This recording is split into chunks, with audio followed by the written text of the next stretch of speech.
Salam sejahtera saudara yang kekasih di dalam nama Tuhan Yesus Kristus. Kembali kita membicarakan tentang topik kita tentang stres. Nah, kali ini kita akan melihat bagaimana Yeremia, nabi yang besar itu juga bergumul untuk realita kehidupan bangsanya. Pada waktu dia melihat dan sudah menyadari bahwa bangsa Israel akan menjadi bangsa yang terbuang, hancur di tangan musuh, hancur di tangan orang kafir. Tentu saja peristiwa itu menjadi satu peristiwa yang sangat menyakitkan, satu peristiwa yang sangat menyedihkan. Bagaimana seorang bangsa pilihan ini, bagaimana umat kepunyaan Tuhan ini terbuang. Maka Nabi di dalam kepekaan bergumul dan berteriak. Tetapi kepedihan hatinya adalah ketika dia bersuara, raja-raja kurang menaruh perhatian, sehingga dia bergumul di dalam batinnya, mengalami kepahitan, kengerian yang sangat luar biasa, sehingga dia mengalami tekanan-tekanan yang sangat hebat. Maka inilah yang dikatakan oleh Yeremia di dalam Ratapan pasal yang ketiga, ayat 1 sampai ayat yang ke-20. Tentu saja saya tidak akan membacakan semua ini bagi kita, tetapi saudara dapat membacanya secara lengkap di dalam Alkitab. Yeremia Ratapan pasal 3, 1 sampai 20. Nah, tetapi saya ingin mengajak saudara untuk melihat apa yang dikatakan oleh Yeremia. Ia mengatakan begini di dalam ayat yang pertama. Akulah orang yang melihat sengsara, disambapkan cambuk murkanya. Ia menghalau membawa aku ke dalam kegelapan yang tidak ada terangnya. Pada waktu dia mengatakan, akulah orang yang melihat bagaimana sengsara itu datang disebabkan oleh cambuk murka Tuhan.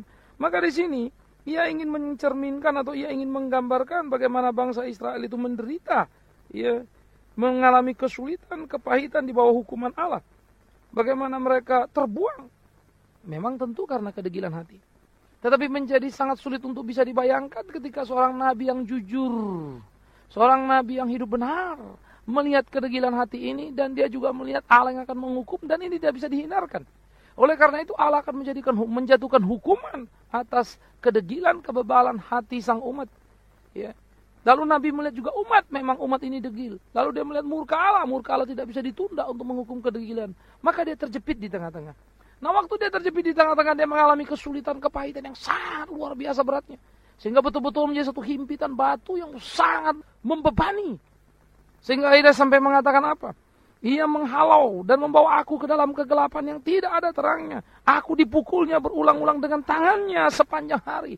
Saudara bisa melihat satu lukisan kepahitan, kengerian yang luar biasa. Yang menimbulkan tekanan, himpitan. Awas. Yeremia bukan orang yang bersalah. Awas, jangan salah paham. Yeremia bukan orang yang berbuat dosa. Yeremia orang yang benar. Jadi orang benar pun bisa stres. Hanya saja tekanan stres ini menjadi agak berbeda dengan orang yang berorientasi kepada diri. Apa yang dilihat oleh Yeremia adalah kedaulatan Allah yang akan diturunkan, murka hukuman terhadap bangsa yang bebal. Lalu di sisi lain dia melihat bangsa yang adalah bangsanya sendiri, umat pilihan Tuhan itu, yang memang dia tahu tidak tahu diri, yang memang dia tahu memberontak dan harus menerima hukuman yang serius. Dan dia tahu apa yang akan terjadi. Dia tahu apa yang akan sangat mengerikan. Ia tahu bagaimana kesulitan, kepahitan di tengah-tengah kehidupan. Sehingga ia mengatakan bahwa Tuhan memukulnya berulang-ulang kali. Bahkan di dalam jeritan-jeritannya yang lain dia mengatakan bahwa Tuhan mengambil taruna-tarunaku, begitu ya. Sehingga dia betul-betul sampai mengalami kesulitan, kepahitan, kengerian yang luar biasa. Maka kalau saudara membaca, ini bagian terus naik, terus naik, terus naik, terus naik, terus naik. Bagaimana semakin tinggi, semakin berat pergumulan-pergumulannya. Sampai dia mengatakan begini ayat 11. Ia membelokkan jalanku, merobek-robek aku, dan membuat aku tertegun. Dibidikannya anak panahnya, menjadikan aku sasaran anak panahnya. Sampai-sampai ayat 14 dikatakan aku menjadi tertawaan bagi segenap bangsaku. Menjadi lagu ejekan mereka sepanjang hari.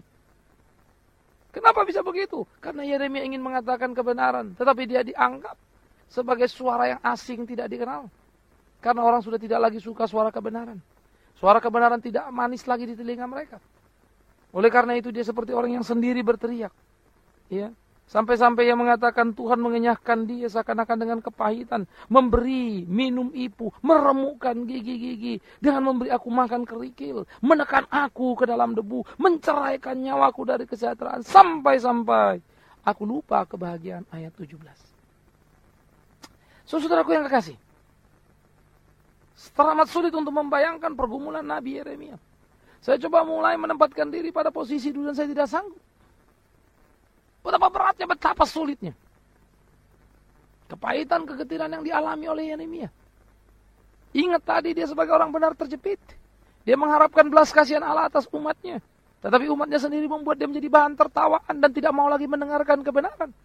Di sisi lain dia berteriak kepada Tuhan. Dan dia berharap Tuhan untuk mengasihani umatnya. Tetapi umat itu sendiri yang tidak tahu diri. Ya membuat perlawanan, membuat murka Tuhan harus dinyatakan. Seperti yang saya katakan di depan tadi. Oleh karena itu sekali lagi konflik yang terjadi ini. Di dalam batinnya menjadi sebuah pergolakan yang sangat serius. Tidak tahu lagi mau berakhir di mana dan menyelesaikannya bagaimana. Oleh karena itulah sampai-sampai Yeremia seperti orang yang kehilangan gairah hidup. Ia seakan-akan merasa bahwa pada posisi yang terpojok. Seharusnya dia boleh menjadi saluran berkat Allah untuk umat ini. Boleh mengenal Allah, bertobat dan minta ampun. Kan gitu enak. Saya mulai membayangkan kalau saya sebagai seorang pendeta. Saya kemudian melayani seorang. Ya, yang adalah orang yang saya kenal, orang yang saya kasihani. Saya mau dia kenal Tuhan. Tetapi hidupnya sayang. Ia bebal. Ia coba melawan suara kebenaran. Saya kasihan melihat dia. Karena kalau situasinya begitu terus, ia akan dihukum Tuhan dan dia bisa-bisa terbuang dan tidak masuk ke dalam kerajaan surga. Saya rindu mengenal dia. Dia orang yang saya kenal. Saya rindu membawa dia kepada Tuhan. Perhatikan kalimat ini. Saya rindu membawa dia kepada Tuhan karena dia orang yang saya kenal, orang yang saya anggap dekat. Tapi di satu sisi, ketika saya mau membawa dia kepada Tuhan, hidupnya justru jauh dari kebenaran. Ia tidak suka kepada kebenaran. Di sisi lain saya juga menyadari, mengetahui, kalau Tuhan murka, maka Tuhan akan menghukum dia. Karena dosa-dosa yang sudah dilakukannya. Saya mengerti bahwa Tuhan penuh cinta kasih. Tetapi Tuhan, cinta kasihnya bukan murahan. Dia akan menghukum orang yang bersalah. Nah saya bermohon belas kasihan Tuhan. Supaya Tuhan jangan melakukannya. Dan Tuhan mau tidak melakukannya. Asal sahabat orang yang saya kenal baik tadi itu adalah orang yang mau mengakui dosa-dosanya. Tapi dia tidak mau. Sehingga yang sahabat saya kasihi dan Allah yang saya hormati ini akan terjadi satu konflik pertempuran. Di mana Allah akan menjadikan murkanya pada sahabat saya ini. Bagaimana saya tidak tertekan? Ini teman baik saya. Tapi di satu sisi, ia juga tidak mau berdamai dengan Allah. Maka aku akan berteriak kepada Tuhan supaya Tuhan menyatakan belas kasihannya. Aku akan berteriak kepada Tuhan supaya Tuhan memberikan aku kesempatan mengalami bahagia dengan membawa dia, teman ini, sahabat baik ini kepada Tuhan. Tapi kenyataannya tidak bisa. Dan kita harus melihat orang yang kita kasihi, orang yang dekat dengan kita, sahabat kita ini, terbuang dari hadapan Tuhan. Dan kita tahu terbuang dari hadapan Tuhan sama dengan kematian yang mengerikan. Bukan sekedar kematian kehilangan nyawa. Nggak apa-apa kalau kita mati masuk surga, kan begitu. Tetapi soal kematian di dalam kebinasaan karena jauh dari kebenaran, itulah persoalannya. Oleh karena itu, saudara yang kasih, yang terjadi itu menjadi sesuatu yang mengerikan, sesuatu yang menyedihkan. Sesuatu yang menjadi pergumulan yang sangat serius dalam kehidupan manusia. Dan itulah yang dialami. Itulah ketegangan yang dialami oleh Yeremia. Terjepit. Jadi saudara jangan pernah berpikir orang yang stres itu hanya orang-orang yang kemudian salah prediksi. Katakanlah seperti Elia yang sudah kita bicarakan sebelumnya. Elia yang merasakan kepahitan, kegetiran, kekecewaan, lalu menjadi stres karena hasil kerja yang dikerjakannya tidak seperti yang dibayangkannya. Tetapi kemudian sekarang kita melihat Yeremia pada sisi yang lain lagi.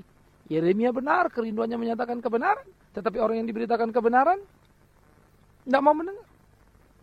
Dan dia tahu murka Tuhan tidak bisa ditunda. Ia menjerit, ia mengalami kengerian, ia mengalami kepahitan, ketegangan yang luar biasa. Jadi kalau kita membaca ratapan pasal 3, jangan hanya 21, 22, 2 dan 3 itu kasih Tuhan selalu baru tiap hari. Jangan begitu dong gitu ya. Baca dulu ke atas. Kenapa sampai ke situ? Ya. Nah, bagian itu akan kita bicarakan untuk sesi berikutnya supaya kita menemukan bagaimana seharusnya kita menyikapi atau menghadapi stres itu. Maka kita kembali kepada apa yang dialami oleh Yeremia menjadi sangat menarik sekali. Himpitan, tekanan-tekanan yang luar biasa. Karena dia tidak mampu, tidak bisa mendamaikan manusia dengan Allah. Dia mau coba bawa nih. Dia coba mau bereskan, selesaikan. Di dalam semangat dan kerinduannya. Dan kebenaran posisinya.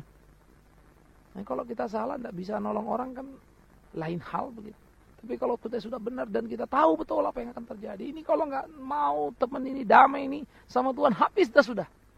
Karena dia melihat bagaimana nanti bangsa itu akan terbuang ke Babel, terpuruk di tangan orang kafir. Jadi dia menjadi stres berat.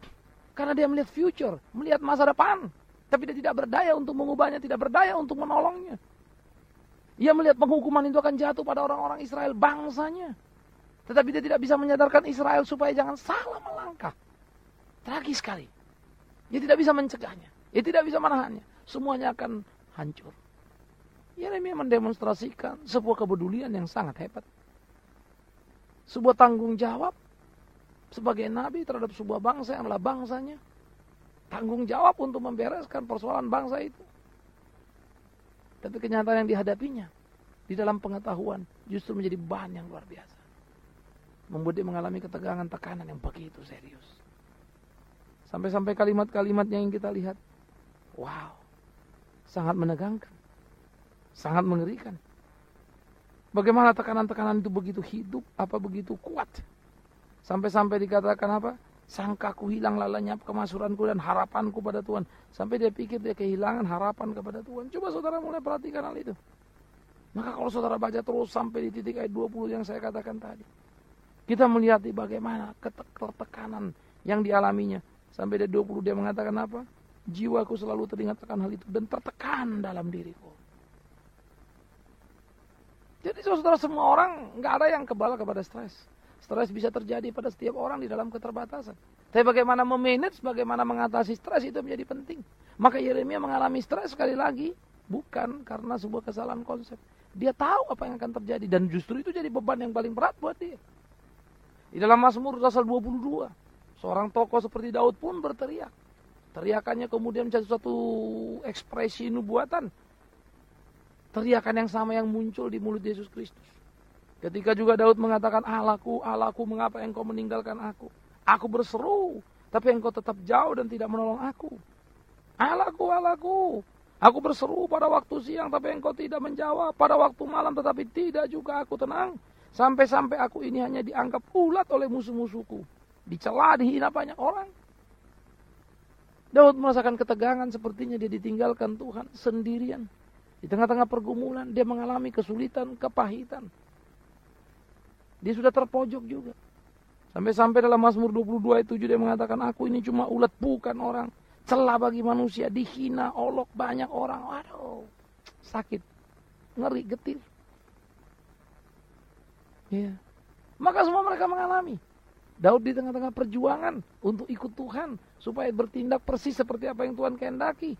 Mengalami himpitan, mengalami tekanan yang serius. Nah jadi kalau kita melihat di dalam kenyataan-kenyataan seperti ini, saudara. Orang seperti Daud tidak lolos dari stres. Dia juga mengalami. Padahal kita tahu Daud itu orang yang luar biasa. Menang melawan Goliat. Pertarungan tak seimbang, tapi bisa dimenangkan oleh Daud. Menjadi cerita spektakuler. Yang memberikan inspirasi kepada beberapa sutradara untuk memfilmkannya. Betapa spektakulernya karya Daud. Bukan saja mengalahkan Goliat, tetapi juga mengalahkan Filistin. Orang yang hebat di dalam karyanya, yang disebut sahabat Allah, yang dekat dengan Tuhan. Bisa stres juga loh. Kan begitu kan? Karena itu jangan anggap saudara satu-satunya orang yang stres. Jangan pernah berpikir saudara satu-satunya orang yang tertekan. No. Di Alkitab nabi-nabi mengalami itu. Ada kepahitan, kesulitan yang sangat luar biasa. Ada kegetiran, beratnya hidup yang harus ditanggung dalam hidup ini. Karena itu saudara, jangan buru-buru untuk melihat stresmu sepertinya sebuah malapetaka dan selesailah sudah hidupmu, selesailah sudah perjuanganmu. Berapa berat pun persoalanmu. Tidak ada yang terlalu berat. Tapi kaulah yang melihat persoalan itu terlalu berat. Kau tidak lagi memandang kekuatan Tuhan yang mampu menolongmu. Kau hanya memandang persoalan yang tidak mampu kau pikul. Tapi kau lupa, Tuhan akan bisa memampukanmu ketika kau menaruh harap pada Dia. Itu sebetulnya yang dialami juga oleh Daud dan Yeremia. Kemudian mereka lepas dari pergumulan stres yang mereka hadapi. Nah oleh karena itu saudaraku yang kekasih, bagian ini menjadi bagian yang perlu untuk kita pikirkan sama-sama. Supaya kita bisa memeriksa hidup kita dan menyadari betul. Semua orang bisa kena stres dan Alkitab bercerita. Bahkan nabi-nabi yang berdiri pada posisi yang tepat, yang benar pun stres. Daud stres. Karena di tengah-tengah pergumulan, kepahitan, peristiwa yang dialaminya, ia seakan-akan ditinggalkan oleh Tuhan. Ia berteriak, kenapa aku seperti ini? Rasanya berat sekali apa yang dihadapinya. Tapi kemudian dia lolos. Dia bisa melewatinya. Bukan kayak Yeremia juga sama. Dia berteriak. Karena harus melihat satu fakta yang sangat menggelisahkan. Kalau Daud itu berkaitan dengan kesulitan yang dihadapi oleh dirinya, Yeremia lain lagi memang pada sedikit berbeda. Karena dia sedang melihat bangsanya yang akan terbuang. Jadi dia tidak sedang berteriak untuk apa yang dialaminya. Tapi kebenaran yang dilihatnya lalu dia seakan-akan tidak berdaya. Terjepit di tengah-tengah, tidak bisa menolong bangsanya, umatnya untuk kembali pada Tuhan. Karena umat itu terlalu bebal, degil, tak mau dengar. Bagi saya hal-hal seperti ini adalah sesuatu nilai yang luar biasa.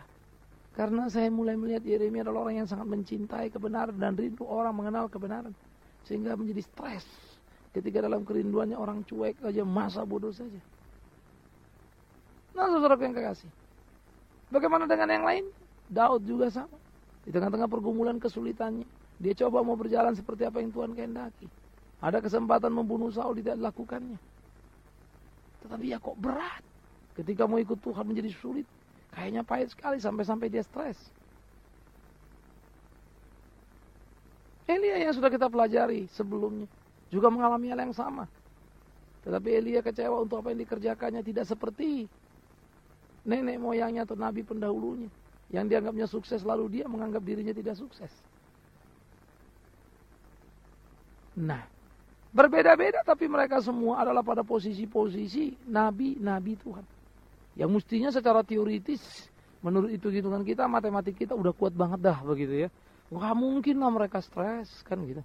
Enggak lah, mereka kan nabi. Nanti dulu. Saya kira banyak sekali kesalahpahaman di dalam kehidupan orang-orang Kristen. Melabelisasi diri karena jabatan yang dipegangnya, aktivis gereja atau pendeta, lalu memberikan embel-embel seakan-akan dia menjadi tahan banting, tahan dan gak mungkin stres. Apa ia bisa? Orang yang tidak stres hanya orang yang tidak bergumul. Orang yang tidak stres hanya orang-orang yang tidak mencari kebenaran dan bertarung di tengah-tengahnya. Apa yang mau membuat mereka stres? Kan begitu. Gak mungkin orang tidak stres. Karena bahkan penjahat pun harus stres untuk persoalan-persoalan dihadapinya karena musuh mungkin sudah datang mengimpit dia. Jadi jangan pernah berpikir hamba Tuhan bebas dari stres. Hanya saja penyebab stresnya yang berbeda. Atau konteks daripada stres itu sendiri yang lain. Orang stres karena gak punya uang. Nabi bukan. Dia stres karena kebenaran yang diberitakannya, yang dia tahu akan mendatangkan murka Allah. Kalau tidak dijalankan, ternyata tidak dijalankan umat. Nah, jadi saudara sekali lagi, tidak ada siapapun di antara kita yang kebal terhadap stres. Stres itu bisa terjadi dalam kehidupan kita. Kapan saja. Tetapi menjadi penting untuk kita menyikapi bahwa stres itu tidak melulu menjadi Tuhan besar yang datang menimpa kita, maka matilah kita, habislah kita. No, jangan mau seperti itu. Bagaimana kita keluar dan kita akan belajar. Tetapi pada bagian ini kita belajar, Nabi pun stres. Tetapi kemudian dia lolos. Jadi belajarlah dari mereka. Mereka-mereka yang mengalami tekanan, mereka-mereka yang mengalami himpitan, tetapi kemudian bisa keluar daripada persoalan itu, bahkan tampil sebagai the winners, sebagai orang yang memenangkan pertarungan. Jadi demi Tuhan yang hidup sekali lagi. Kalau hari ini saudara sedang mendengarkan program ini, ada pada ketegangan, stres yang begitu berat, demi Tuhan yang hidup, tataplah surga, berteriaklah kepada Tuhan. Jangan manjakan dirimu dengan menikmati stresmu. Jangan manjakan dirimu untuk menerima seluruh akibat-akibat yang ada pada dirimu, akibat-akibat stresmu.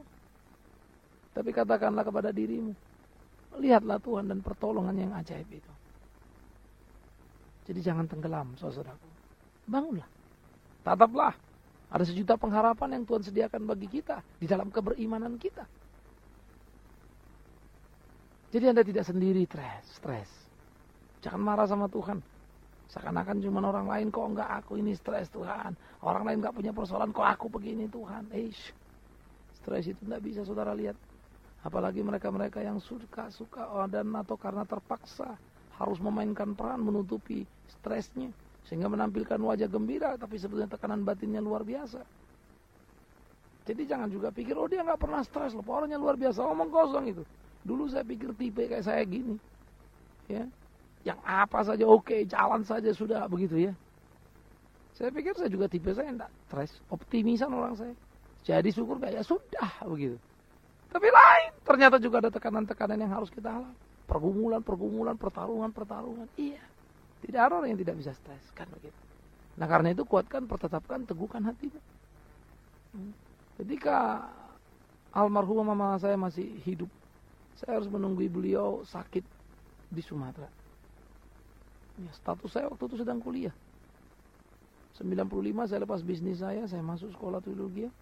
Pada bulan Agustus, Juli saya selesai bisnisnya, tutup semua. Mama saya sakit, baru setahun, 95-96. Maka 96 saya harus ke Sumatera, nungguin dia. Tegang rasanya. Hampir 2 mingguan saya di sana. Cuma bolak-balik rumah sakit, rumah di kota kecil, non-activity. Padahal saya orang yang sangat tinggi sekali aktivitasnya di Jakarta. Gimana nggak stres mulai? Bingung mau ngajak orang ngobrol, nggak temu. Ada temen bekas sekolah dulu diajak ngobrol, udah nggak nyambung lagi. Waduh, sudah berpisah puluhan tahun. Maka ketemu sehari enak, 2 hari aja sudah jadi masalah lagi. Gak tahu lagi mau menumpahkan perasaan kemana. Tegang. Karena rutinitas yang terlalu tinggi seperti itu. Sampai-sampai dalam stres itu, ketegangan itu saya bisa hang begitu tuh pikiran. Saya sudah selesai makan siang, jalan lewat toko roti, saya berhenti, kue tat saya beli. Saya mau makan, glas. Gak bisa masuk, nolak karena baru makan. Jadi saya lupa kalau saya baru makan siang. Jadi waktu mau beli roti, karena saya pikir saya butuh ke sana, saya pikir saya lapar. Hang begitu saja sudah. Sesudah saya makan baru saya tahu kalau saya baru selesai makan. Wow, saudara-saudaraku. Saya kaget, saya shock. Siapa ini? Ini diriku. Seperti saya tidak mengenal diri saya. Saya nggak mungkin tipe begini, saya nggak bisa begini. Kenyataan itu mengajarkan kepada saya. Ya, nobody perfect. Nobody full power. Gak ada orang sempurna, gak ada orang yang penuh dengan kekuatan yang hebat sekali. Semua kita terbatas, limited. Tetapi dalam keterbatasan itulah keunikan kita. Disitulah kita, di tengah-tengah pergumulan persoalan stres yang kita alami, justru kita mempunyai kekuatan yang hebat bersama Tuhan kita. Nah, bagaimana kita mendapatkan itu? Bagaimana seperti Dia menolong saya sehingga saya bisa melewatinya? Bahkan kemudian belajar untuk menikmati segala sesuatu di tengah kesulitan dan kepahitan yang dialami. Nah, saudaraku, taruh harapmu pada Tuhan. Terus belajar bertumbuh. Jangan pernah berhenti. Stres memang berat. Tapi itu bukan malapetaka dan penyelesaian hidup.